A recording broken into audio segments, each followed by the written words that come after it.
Mbalamusizaako nnyo nze Francis Kabinu Lugolobi okuva mu Breed and Grow Business Home. Nzize okwogeraganyaamu nammwe ku nsonga eza ssente oba ez'ensimbi. Ebiseera bingi tukozesa ssente, tuzikozesa okugula ebyokulya, okugula ebyokunywa, eggula bye twambala, okusanyusibwamu, okuyamba abantu baffe, okuweerera abaana baffe, naffe okweweerera, n'okukola ebintu ebirala bingi.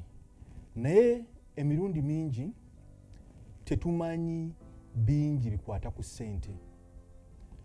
Nga tumala ebiseera bingi nga tuyiga ku bintu ebigenda okuvaamu ssente. Tuyiga obuweesi, tuyiga okubala ebitabo, tuyiga obusawo, tuyiga ebintu bingi masomero. Bino ebintu bivaamu ssente nga tufunye emirimu oba nga tufuuse abasuubuzi ne tukola bizinensi ez'enjawulo. Naye ssente zetugenda okukola ezigenda okuvaamu emigaso zo tetuziyigako mwana wattu. Ng'ate kino kyakabi nnyo. Kubanga bw'otamanya bikwata ku ssente, kizibu nnyo zikozesa obulungi, kizibu nnyo zitereka, kizibu nnyo zizaazaamu. Era ebiseera bingi ssente osobola ozifuna naye notasobola zikuuma, notasobola zizaazaamu oba n'ozisaasaanya bubi. Kyetuva ffe aba Breed and Grow Business Home twasazeewo okubaamu n'okwogeraganya nammwe ku nsonga ezikwata ku ssente. Ssente kye ki? Ssente kye kintu kye tukozesa okupima omuwendo. Ebintu bingi bye tulina mu bulamu bya muwendo. Tulina obukugu obw'enjawulo. Abamu baweesi, abalala bayimbi, abalala bazannyi ba mupiira, abalala basomesa, abalala basawo, abalala bakola mu kampuni ez'enjawulo, abalala basuubuzi. Ebintu bino byonna bye tukola birina omuwendo ogubirimu. Okupima omuwendo ogwo tukozesa ssente. Bw'oba oli mulimi ng'olina ebibala oba olina ebirime bino okutegeera omuwendo ogubirimu ojja kukozesa ssente. Ojja gamba nti nno omuyembe gumu gwenkanankana ne shillings eza Uganda 10, oba omuceere kilo emu ya shillings eza Uganda 4,000. Oba bwemba omusomesa buli mwezi bwe nsomesa abaana ba primary balimu emitwalo 40. Oba bwemba nsomesa abaana aba university buli mwezi nfuna obukadde 2. Ssente awo zituyamba okupima emiwendo. Ate ssente zituyamba n'okuvuunyisa oba okukyusaamu emiwendo. Nti bwemba ndi mubazi wa bitabo nga nze bwendi, ng'ate njagala obujjanjabi mu ddwaliro, sisobola genda mu ddwaliro ate ab'eddwaliro mbabalire ebitabo balyoke banzijanjabe, kubanga oyinza okwesanga nga tebeetaaga mubazi wa bitabo oba nga balina owaabwe ababalira bulijjo. Kye nnina okukola kwe kutunda obukugu bwe nnina ew'omuntu omulala abwetaaga ne nfuna ssente. Bwe nfuna ssente ezo ali ne nzitwala mu ddwaliro ne banzijanjaba. Awo mba mpaanyisizza obukugu bwange obw'okubala ebitabo ne nfunamu omuwendo ogw'okujjanjabwa. Ssente era kye kintu kye tukozesa okutereka omuwendo. Ebintu bingi eby'omuwendo bye tulina biggwaawo oba bimala bumazi kaseera, ate ebirala byonooneka. Ekyokulabirako, ebirime ebisinga bimala nnaku mbale ne byonooneka. Kati bw'obona ebirime ebyo nga birimu omuwendo mungi oba gwa kakadde kamu oba 2 oba 3 obw'ensimbi za Uganda, ebirime ebyo tosobola birya n'obimalawo, ate tosobola kutereka mu muwendo gwabyo okumala emyezi oba emyaka. Kati kye tulina okukola nga tulina emiwendo egyenkana bwe gityo gye tosobola kutereka, tulina okutunda ebintu ebyo eby'omuwendo ne tufunamu ssente ne tuzitereka, kubanga ssente obukadde 2 zenzije mu kutunda ebirime byange ate nsobola ozitereka okumala emyaka. Waliwo n'ebintu ebirala eby'omuwendo bye tulina bye tosobola kutereka oba ebimala akaseera akagere. Bannabyamizannyo bangi tebasobola kuzannya mizannyo egyo okumala emyaka emingi okusukka emyaka 10. Abazannyi b'omupiira batera okuzannya omupiira obulungi okuva ku myaka 18 okuva ku myaka 30. Ekitegeeza ebbanga eryo lyazanyiddemu omupiira bw'aba ekyomuwendo kino ekyokuzannya omupiira akiterese okumala ebbanga eryo era n'akikozesa n'akijjamu ensimbi. Ensimbi ezo asobola zikozesa oluvannyuma lw'emyaka 30.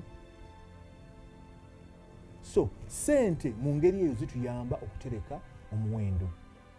N'olwekyo tulina okumanya engeri y'okukuumamu ssente zino, tulina okumanya engeri y'okukozesa ssente zino, tulina okumanya engeri ey'okuzaazaamu ssente zino. Ensonga ezo zikwata ku ssente zetuzigiriza zetuyigako wano mu Breed and Grow Business Hall. Ssente tuzikola tutya? Ssente tuzikola bwe tuti. Nga bwe tuyize ssente zibala omuwendo, ssente zitereka omuwendo, ate ssente zivungisa omuwendo. Ekitegeeza okukola ssente olina okumanya engeri ey'okuteekateeka n'ey'okukolamu omuwendo. You must know how to create value. Abantu bangi tulina ebintu eby'omuwendo nga tulina obyongezaako katono okusobola okuba nti ebintu bino tusobola obitunda oba biwanyisaamu n'abantu abalala byetaaga. Buli lw'okola omuwendo, buli lw'okola enteekateeka ey'okwongerako omuwendo ojja kusobola okufuna ssente. Bw'onooba n'ettaka n'oteekamu ensigo, ensigo zino zijja kufuuka ebimera, ebimera bijja kuvaamu emmere gy'onaasobola okutunda ofune ssente.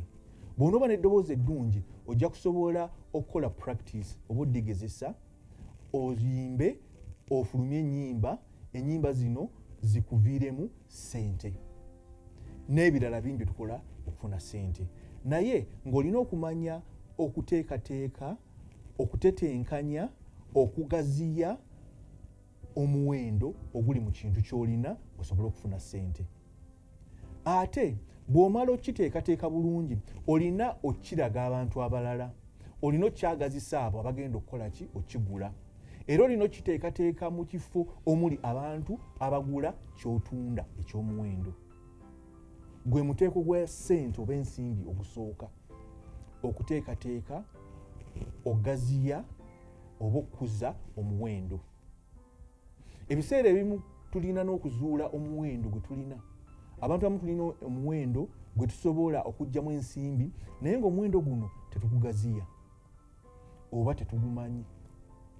N'olwekyo olina okuzuula omuwendo gwo, bw'omala okuguzuula ate n'ogugaziya n'oguteekateeka n'ogutetenkanya okutuuka ku mutindo gw'osobola okugulizaako bannaffe abalala abagwetaaga. Bwe tumala okuteekateeka omuwendo, ate ssente ze tufunyeemu zituyamba okufuna emigaso emirala gye twetaaga mu bulamu bw'ensi. Tugenda maaso nga tugaziya okuyiga kuno, tulabe engeri oba butya omuntu afunye ssente gy'asobola ozikozesa obulungi okufuna emigaso gye yeetaaga. Tulina emigaso nga okulya, okunywa, okwambala, okusanyusibwa, okuyiga, masomero n'ebirala. Emigaso gino tulina okuyiga engeri entuufu ey'okukozesaamu ssente ze tufunye ne twazijaajamya oba ne twazikozesa bubi. Ssente zino bwe tuzifuna tulina okukozesaako ekitundu ku zo mu migaso gino, ate ne tuterekako endala tusobole ozikozesa mu biseera byaffe eby'emmaaso, ate tusobole n'ozizaazaamu. Bwe tumala okuyiga engeri y'okozesa obulungi ssente, tujja kusobola okuterekako ezimu tuzizaazeemu. Bwe tuzaazaamu ssente zino tujja kwekanga nga tufunye ssente nnyingi ddala okusobola okukola n'ebintu bingi ebitaali ku ebyo bye twali tukola nga tunakola ssente zino. Ssente ezo bwe tuzizaazaamu ate tulina n'okuyiga engeri y'ozitereka. Ssente ziterekwa zitya? Tuzitereka nga ssente enkalu mu bbanka oba n'ozitereka awaka wansi wa ppiro wansi w'omufaliso, oba ssente zino tugulamu ebintu ebirala eby'omuwendo bye tuziterekamu. Byebibuuzo tugenda okwebuuza nga tuyiga ku ssente zino. Ate bwe tuyiga engeri y'okutereka ssente tulina okudda ku muteeko ogusembayo ku ssente zino, okukuuma ssente zino oba okukuuma obugagga bwe tufunye mu kuŋŋaanya ssente.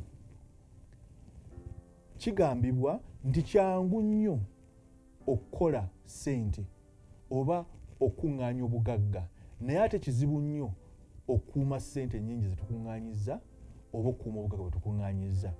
N'olwekyo mu kwogeraganya ku nsonga ezikwata ku ssente, tugenda kuyiga engeri y'okukuuma ssente ze tukuŋŋaanyizza oba okukuuma obugagga bwe tukuŋŋaanyizza. Bingi ebikwata ku ssente, naye kyannaku tetubimanyi ebisinga. Ate abamu tulowooza nti nno tubimanyi, naye bwe tunaayiga ssente kye ki, ssente zikolwa zitya, ssente zizaazaamu zitya, ssente ziterekwa zitya, n'obugagga bwe tufunye mu nsimbi zino bukuumwa butya, tujja kusobola okuba n'obulamu obulungi, tujja kusobola okutumbula bizinensi zaffe, tujja kusobola okuba n'obulamu obweyagaza, ate tujja kusobola okutuukiriza ebirooto byaffe. Neegataako mu kitundu ekiddako nga tuyiga, nga tukubaganya ebirowoozo, nga twogeraganya ku ngeri gye tukolamu ssente era ki kye tukozesa.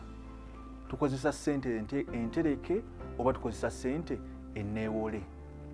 Ssente ki ennungi okukozesa?